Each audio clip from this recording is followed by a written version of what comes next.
السلام علیکم، میں ہوں اسد اللہ اسدی اور آپ دیکھ رہے ہیں اسدی وائس آور۔ ناظرین، میاں شہباز شریف انتظامی حوالے سے نہایت سخت گیر رویہ رکھتے تھے۔ وہ پاکستان کے ایسے وزیر اعلیٰ تھے جن کے ماتحت اکثر ان کے غیر ملکی دوروں پر جانے کی دعائیں مانگا کرتے، کیونکہ جن دنوں وہ ملک میں ہوتے افسروں کو ہمہ وقت کام میں مصروف رکھتے تھے۔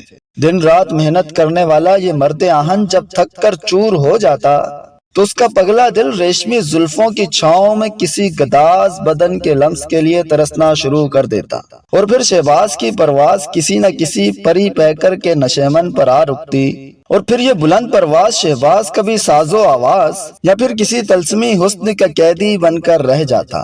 میاں شہباز شریف کی 3 شادیاں تو منظر عام پر آ چکی ہیں، ان کے حرم میں مزید کتنے چہرے ہیں اس کا اندازہ ان کی خفیہ سرگرمیوں سے کیا جا سکتا ہے۔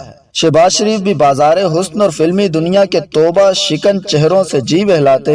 ریما نے جب پہلی مرتبہ چھوٹے میاں صاحب کی توبہ توڑی تو اسے 70 زینت بلاک اقبال ٹاؤن کی کوٹھی سے نوازا گیا۔ بعض اہم ذرائع تو یہ بھی کہتے پائے گئے ہیں کہ انہوں نے ایک اور خوبرو حسینہ کو عقد میں لے رکھا ہے۔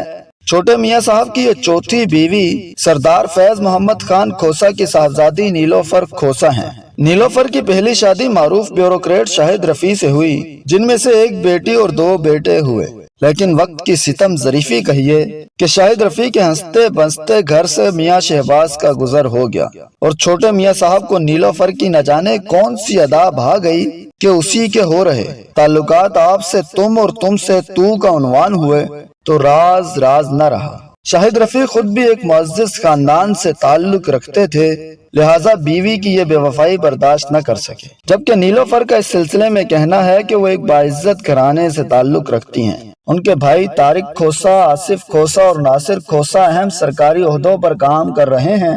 وہ اپنے خاندان کی بدنامی کا سبب نہیں بن سکتی۔ اس طلاق کی وجہ شہباز شریف نہیں تھے، بلکہ شاہد کا اپنا عیش پرستانہ رویہ تھا۔